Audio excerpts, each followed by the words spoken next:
Hi there. Okay, so in this video, we are going to walk through updating the colors and fonts for the mobile navigation using our responsive menu plugin.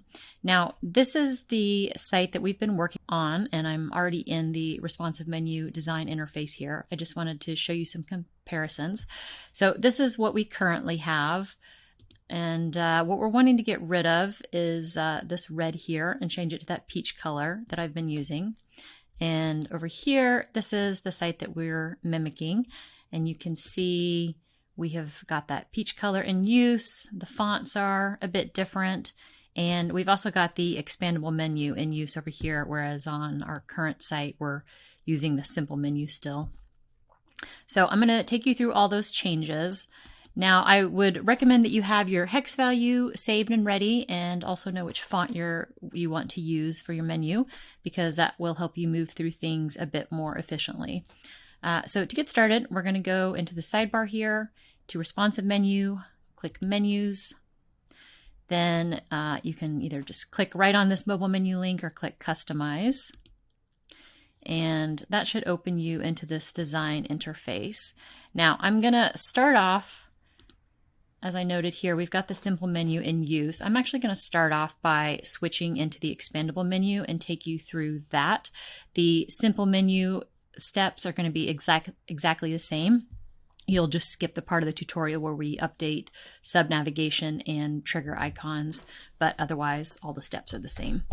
So we'll click this blue button here, change theme, saved templates.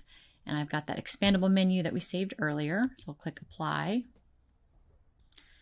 Double check it's there. Okay, pretty good.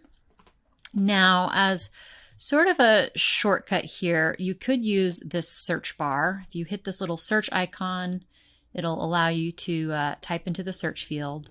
And if I type the word color, for example, that's going to show me where all the color settings are under each of these different sections. And now it would be great if I could do a search for the hex code of the color that I want to change, but the search bar only works for predefined fields within the plugin. So unfortunately, searching for the hex values is not an option, but at least I can type color, or I could also, the font is something else we're going to change, so I can type in font family and get this same set of selections here. However, I'm just going to walk you through everything through each section step by step and maybe help you get to know the layout a little bit better. So starting with the links, I'm going to go to so we're in the main menu here. We're going to go under menu styling.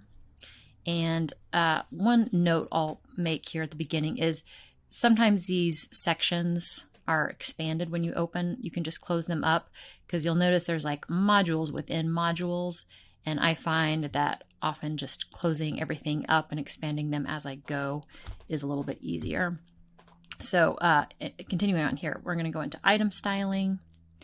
With this top level tab selected, we're going to look for the section called text color. See, again, we've got this open section here. I'm going to look for this one, text color, expand that.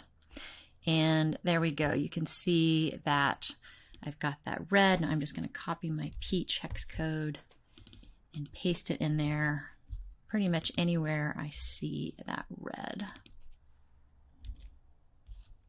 Okay, and you can see that changed over here on the right. Now, if you want your normal color to be something different, you can change that as well, but I'm going to keep mine as black. Then I'm going to switch over to the sub menu and do the same thing here. I'm going to close up that indentation.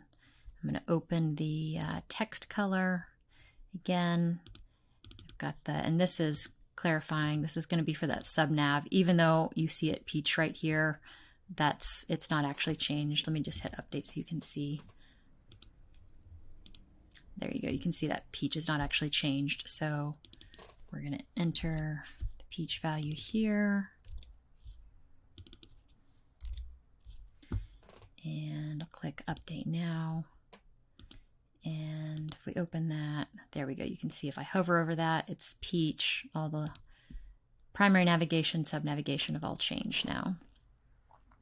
Okay, so now we just need to change this button here. So we're going to go back out to the main menu, and this time we're going to click under mobile menu, toggle button, and I'm going to close this little one up here. I'm going to look for the one called button type, and we'll expand that. And under this hamburger tab here, making sure that's selected. Again, we just look for that red color. I'm going to change it to peach, and you can see it just changed over here. And then I'll click update. And now looking at this, I like my background color here, but in the instance that you want to change that, we'll go again back out to the main menu, and under mobile menu, container. Again, close that up. I'm going to look for one called appearance. Open that up. And container background here, you can see that. I'm going to just make mine straight white for the purpose of this tutorial. And click update. And there we go. We're looking pretty good. So now let's see, we're going to change the fonts. We'll go back out to the main menu. And again, under menu styling and item styling, this is the one we want here, which is open because we were just in there a minute ago. And with the top level selected, look for typography down here. And this area that says font family. So this sin regular or scene regular, that is the font I want to change. So I'm just going to highlight there between the two quote marks and type enter. And if I click out, you can see that just updated there. Now here where it says font weight, this is where you can play with the font weight. So like if I hit, let's see, so 400 is generally considered normal. So that's what we've got right now. 900, that's super heavy. So, but I'm just going to click on normal and continue with that. You can play around there. Now you may have noticed this originally said sin regular, and regular indicates a font weight. So depending on your font family, you may or may not need to enter the weight selection within the quote marks there.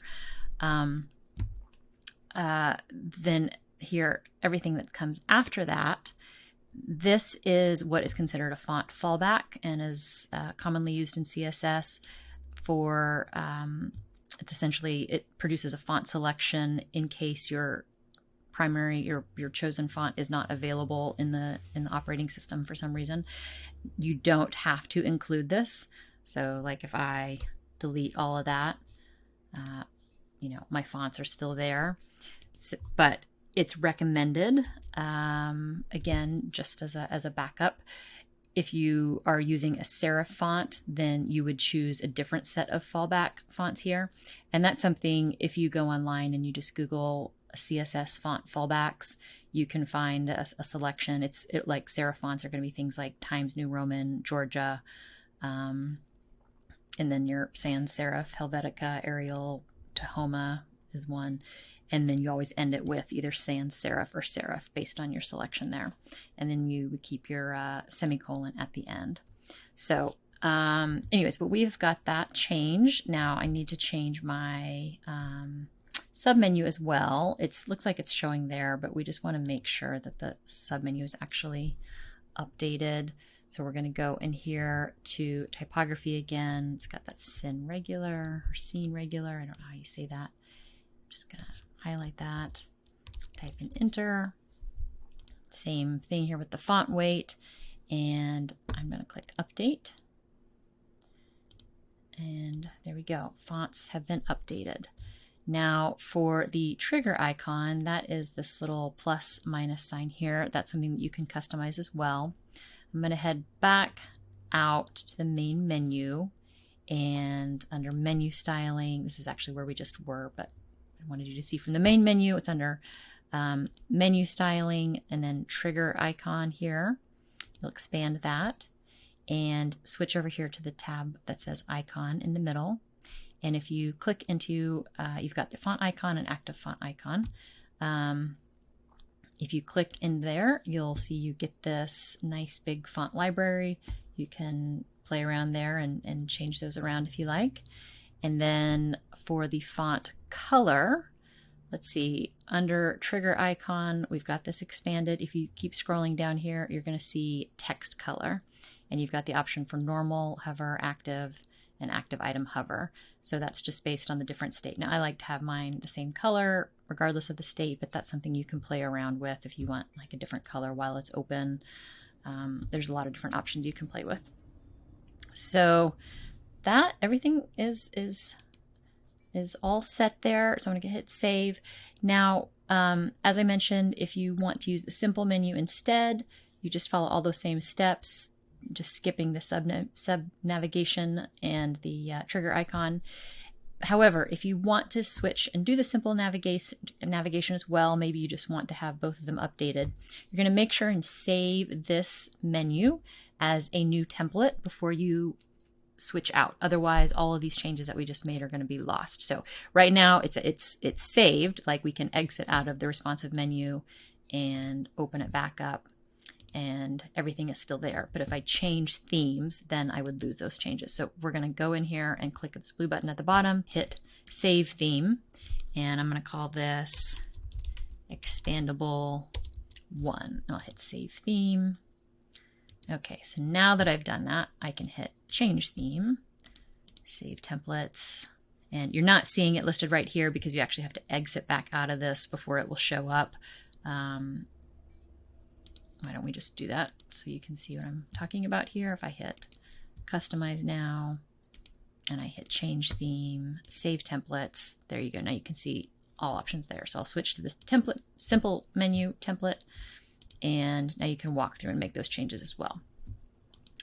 And then if I exit out of here and go under this section in the sidebar that says Themes, you'll see all of the options listed there as well. So say maybe I don't want to keep the original red menu for, I don't want to get confused. You can just go ahead and hit delete and it will be permanently gone. So that is everything. That covers all of the customizing fonts and colors for the responsive menu plugin. So we will see you again soon. Thanks for watching.